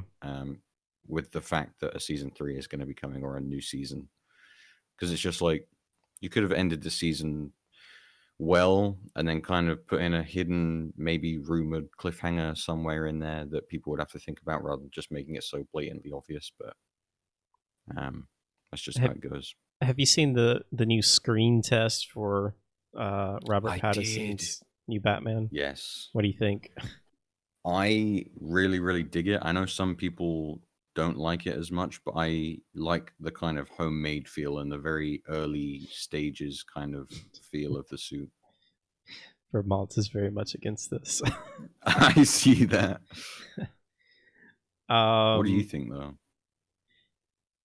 I honestly hate these screen tests. Fair. I just don't want to see any of this stuff until like they have a proper trailer and it's like 6 months away from the movie. They did the exact same thing with Geralt with The Witcher. And I feel like this is just becoming such a more popular thing that they just show like so much of the movie and so much of these things before it actually comes out. It's like it just takes away the excitement of it. With all that being said, I don't know. I've always kind of been of the opinion that I don't really want another Batman, and maybe this is just like me getting old and be like, get off my lawn. You know, I just loved the Dark Knight trilogy so much that that was just like the perfect Batman story for me that I don't feel like you can do much else with that. And yeah, I don't know. Maybe like give it another 25 years or so, and then I think I'll be fine. But like we've had how many Batmans have they done? There's been Christian Bale, and then there was Ben Affleck. Was it only Ben Affleck? I guess that's who I was thinking of. I thought that there was another one. No. I kind of have a good connection in my head that I'm thinking how things are going to pan out with this. So, if you think back to the original Spider-Man with Tobey Maguire, that's considered by a lot of people to be like the best Spider-Man trilogy. Maybe not the third one as much, but don't hate the third one as much as some. I liked the third one. I did too, if I'm being honest. And then there was the Andrew Garfield fiasco, and he just wasn't that great at all as Spider-Man, I don't think. And then Tom Holland's come along and is like everyone's new favorite Spider-Man, but some people are still kind of convinced that Tobey Maguire is better. And I think that with the new Batmans, Christian Bale will be considered the best kind of Bruce Wayne Batman by a lot of people. People will then all forget about Ben Affleck, and then Robert Pattinson will kind of be like will be the Tom Holland, what Tom Holland is to Spider-Man for Batman, if that makes sense. See, I think, and maybe I'm different from other people, but I think the reason that I like the new Spider-Man is because it's so much a part of the Marvel universe. Like we first saw Spider-Man. I think we saw Spider-Man even before the movie, right? He was in Civil War. Civil War. And I thought that was just like a cool little introduction to him. And then, like he gets his actual movie. But it's still kind of, I mean, it's very much in the Marvel universe and all of this. And I feel like I like that a lot more. Like and maybe this is what you're saying. Maybe I will kind of look at this like the Tobey Maguire trilogy like just stands on its own. I love all those movies. Yeah. For a complete package, like that is my favorite Spider-Man trilogy. And then the Tom Holland ones are like just fun, just adventure, superhero movies. But I guess what I'm saying is if Tom Holland was doing Spider-Man without Marvel, would it be as good as it is? And I don't think it would be. I think you make a fair point. Yeah, I don't think it would be because the kind of connection he had to Tony Stark in the movies, and even just with the other Avengers, it definitely amplified his character a bit. Yeah. And in the fact that he's younger and was kind of like the kid of the group. Yeah. So, do we know anything about the new Batman? Like what it's going to be, who the villain is, anything like that? Penguin and Riddler have both been cast for the movie. Catwoman has also been cast. The people cast as them, I think Colin Farrell is playing the Penguin. Zoe Kravitz is Catwoman, and then I don't remember the name. Maybe it's Paul Dano as the Riddler. Those are the only things I really know. Someone has been cast for Alfred, I think, but I can't remember the actor. Oh, man. See, you can't... How are you going to get an Alfred better than, what's his name, in the Dark Knight trilogy? I don't remember his name either, but I know, like, what you mean. He's the guy that's in every Christopher Nolan movie. Yeah. Damn, I can't remember his name. I'll look it up.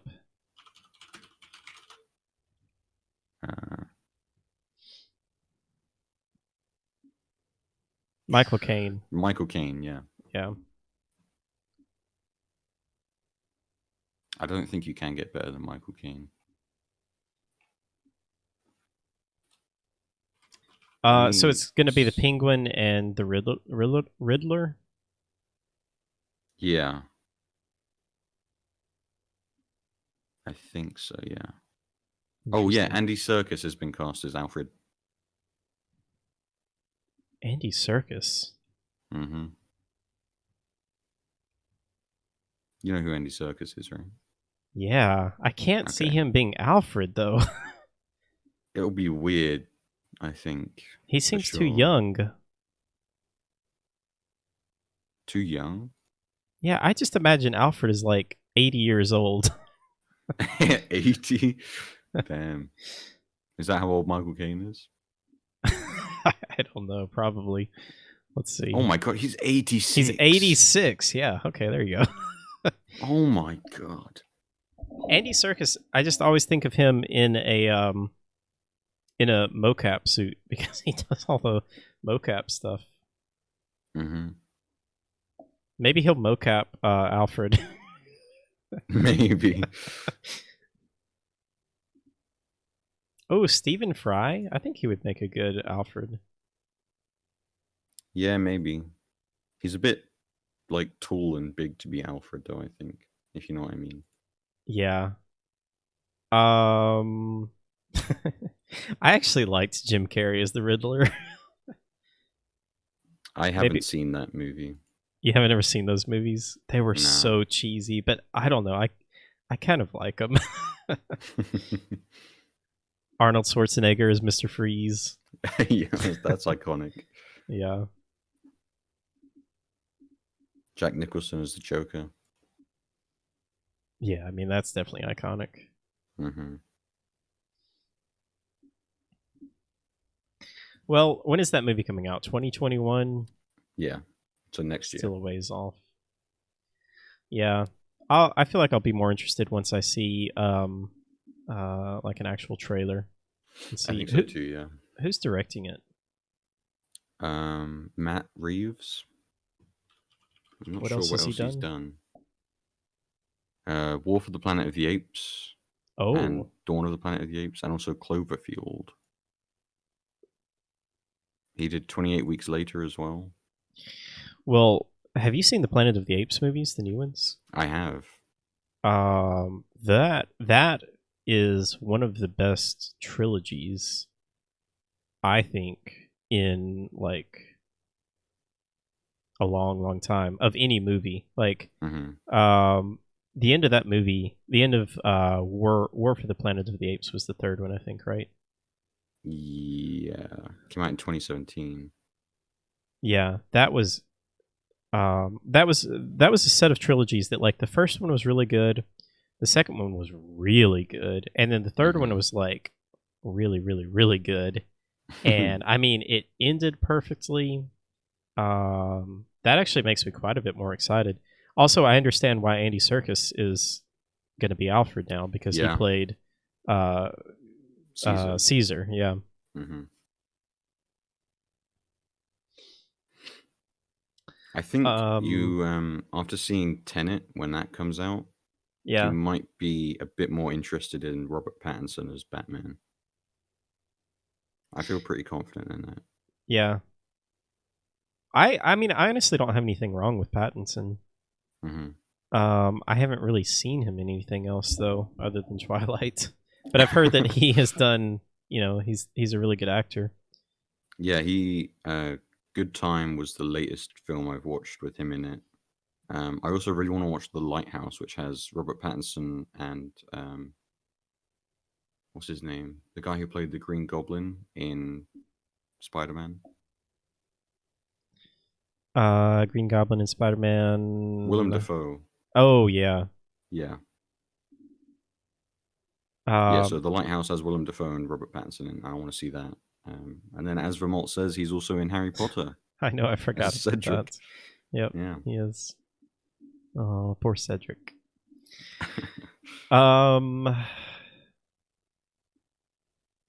Just tell us you never made that connection. All right. Well, let's see. What else? Any other movies you want to talk about? Anything interesting? The Oscars happened. The Oscars did happen, yeah. Parasite won a bunch. Have you seen Parasite?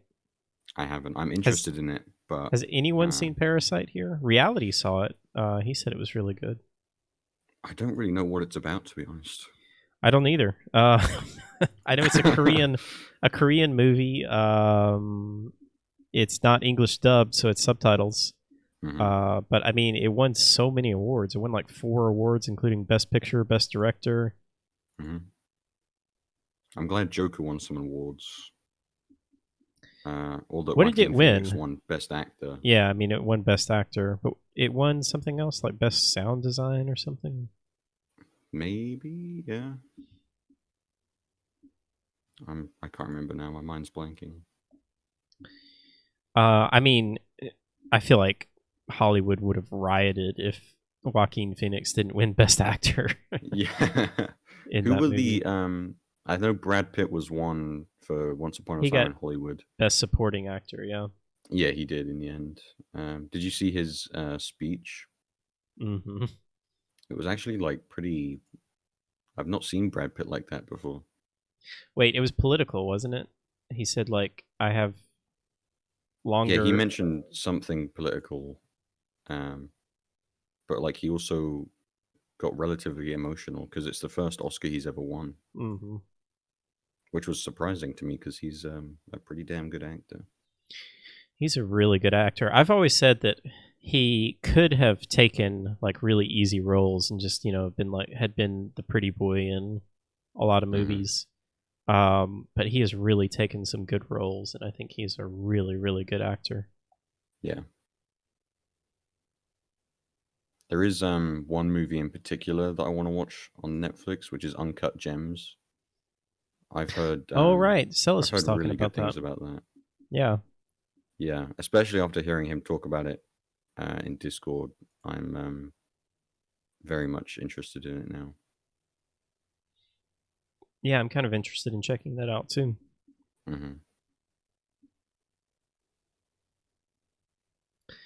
Well, let's see. What else do we have? There was a question asked earlier in the chat. Oh, that's right. Let's see. Do we have anything in Discord? I don't think there's anything in Discord either. So no. Koala asked, let me pull it up. I've been wondering whether you guys have an idea for a game that you haven't seen yet. So, like, if we're game creators and we have to pitch a new game idea, what's something that we would want that we haven't seen yet? I can go if you want, because funnily enough, that's kind of the position I'm in at the moment in real life. Go for it. So I just finished my last project in college. I got it all done and everything, and over this next week, and then for the next 3 months now, I'm working on my final major project for the year, and I kind of have to come up with this idea for a game. It doesn't even have to be a game. We have the option to focus on any area in particular. So you could do it all on level design, all on narrative, all on audio. but you kind of have to have some concept for a game. And my idea I have at the moment, based on the topic /dot I think, is a narrative game based on deciphering Morse code. So you kind of have a translator in the game that you can do. You kind of unveil this story throughout the game by translating this Morse code, and then it's meant to be pretty narrative heavy. So that's kind of my pitch I'm going for. I still have research to do and things to look into and ideas to come up with that I could.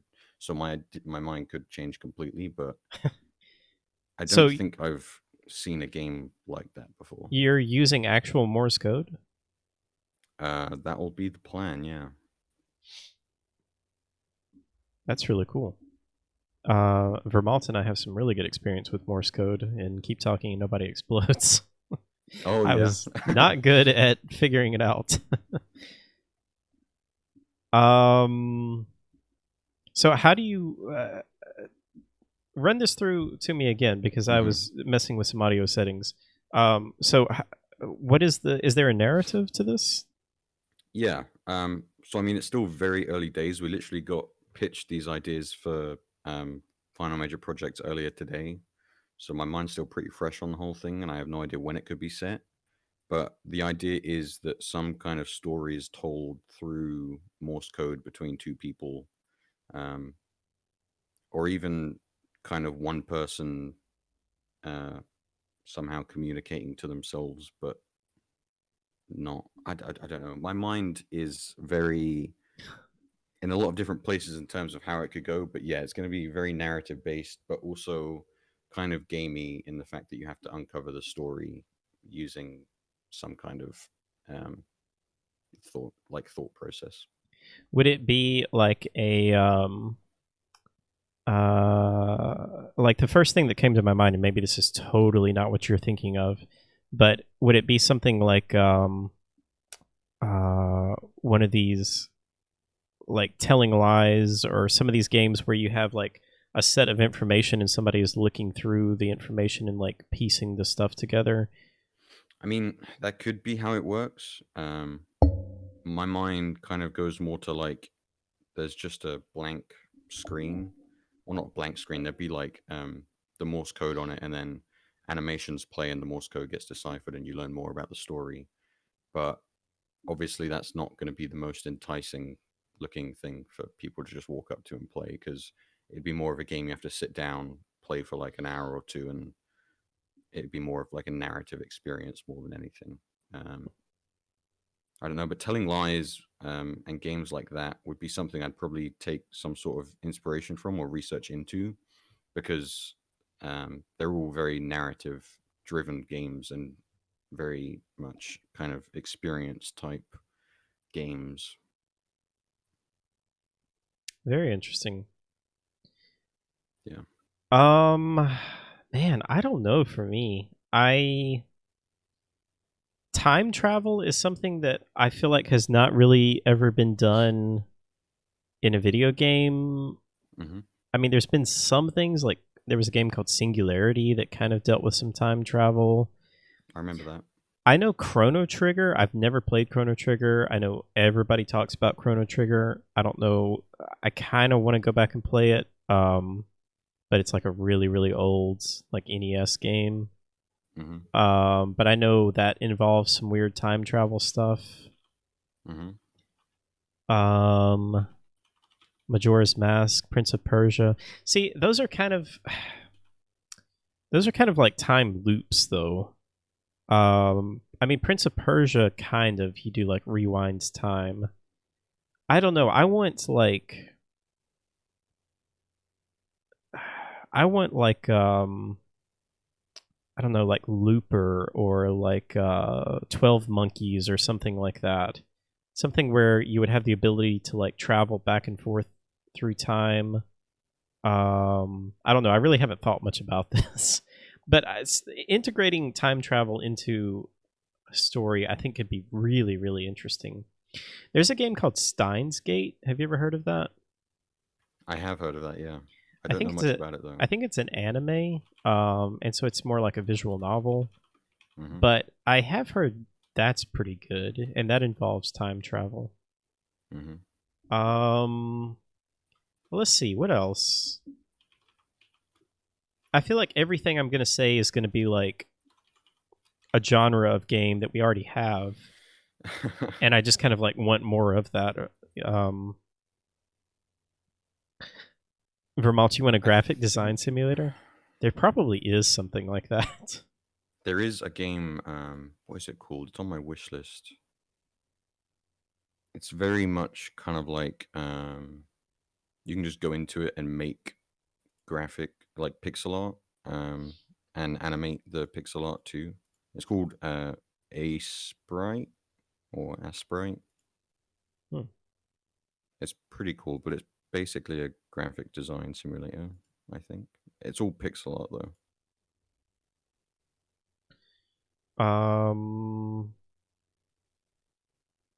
I mean, I would love a game like The Witcher with Dark Souls combat. Yeah, that's kind of the dream, to be honest. I want more immersive sims like Prey. Mm-hmm.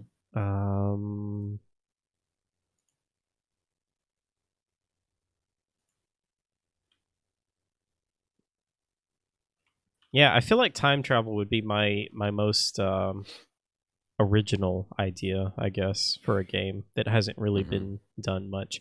But the problem is, it's just so difficult to do time travel well in any kind of a narrative. Yeah, like movies always get it wrong. Yeah, time travel was one of the things we got pitched today as well in terms of an idea for a game. Interesting. Well, it was pitched in that because 1969 is one of like the things we can go based off of. So it's very broad and a lot happened in that year. So like you could go into space travel and have 1969 be your base level thing. You could go into kind of government conspiracies. But then one of our tutors also mentioned you could do time travel and work that year into it somehow. So it's interesting that you mentioned time travel, to be honest, because that was one thing I was thinking about for my next project.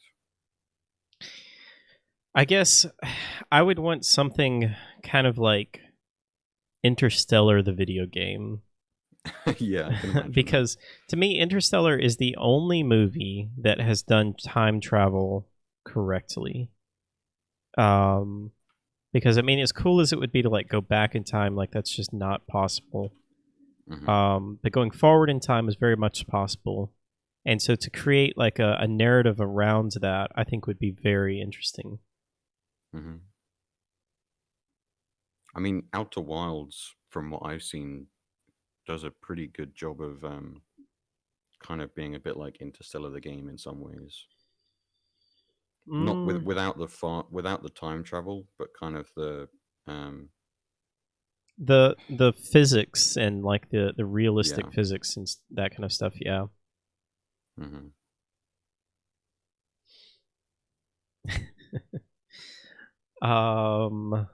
I need to watch that movie again. Actually, Interstellar. It's really, really good. I've seen it once, and I barely remember like any of it. So I should probably revisit that. Ocarina of Time has time travel. Yeah, I need to get back to Ocarina of Time.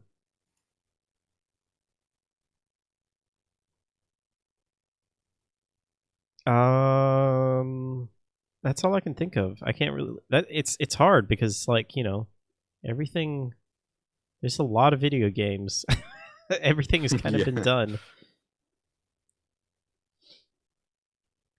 Well, I think that's gonna do it for us today. You got anything else you want to talk about, Squash?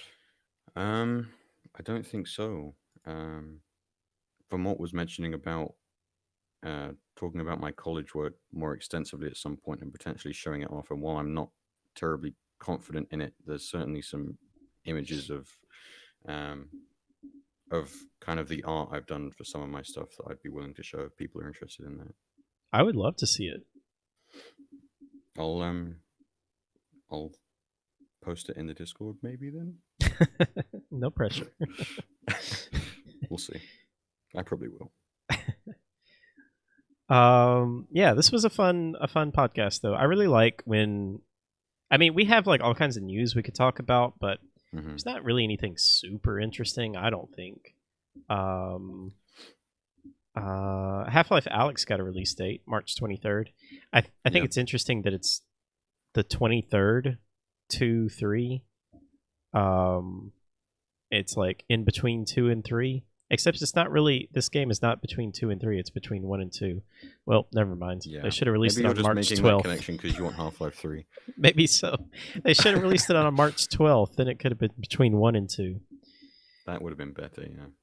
Yeah. Rod Ferguson left the Coalition. The people that make Gears 5. He's going to work on Diablo 4. Good luck. Yeah.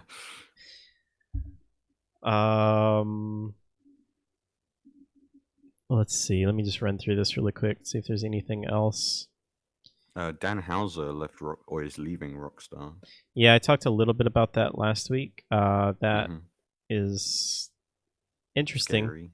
Yeah, I mean, it's kind of hard to say what's going to happen of that, but I mean, my understanding is he was the main person behind most of the narrative in GTA and Red Dead, and wrote most of the narrative for that. Yeah, he's was a pretty key part to the narrative in a lot of the games and the general management over Rockstar as a whole, I think. Yeah. GeForce Now released out of beta. That is the game streaming service that is different from Stadia. You can play your own games, at least most of them. But the way it works, I believe, is you just kind of get access to a computer that you can, download Steam, download your games, and then just play whatever you want off of it, streaming. And it seems like it's kind of mixed. Like, depends on your internet speed, depends on how close you are to a server and that kind of stuff. Let's see. Anything else? BioWare announced a big overhaul for Anthem. Good luck. Oh, poor BioWare. I don't see that going well. Yeah.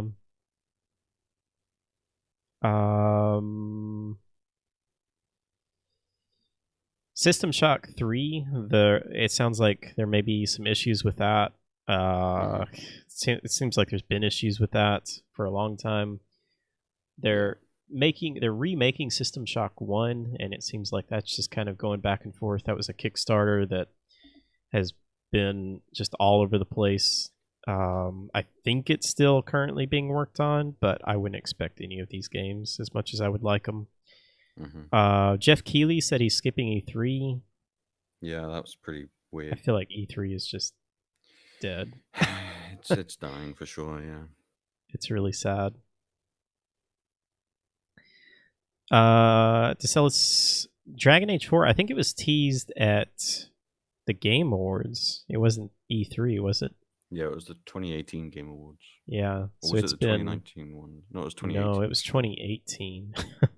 Damn. Yeah. It's been a while since we've heard anything about that.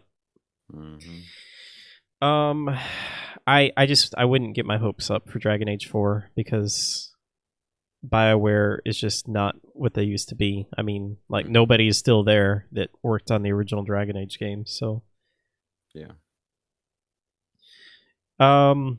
Yeah. I think that's gonna do it for us. I think so too. Thank you guys for being here. I'm sorry, Vermalt. We shouldn't have left on such a bad note. Go play Outer Wilds. It's amazing. Yes, please do. I need to as well. Yeah, so thank you guys for being here. We do this every Friday at 2 p.m. Central Time. That's 9 p.m. European Time, 8 p.m. UK Time.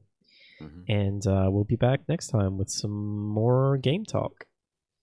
So we'll see you guys next time. Bye, everyone. Bye-bye.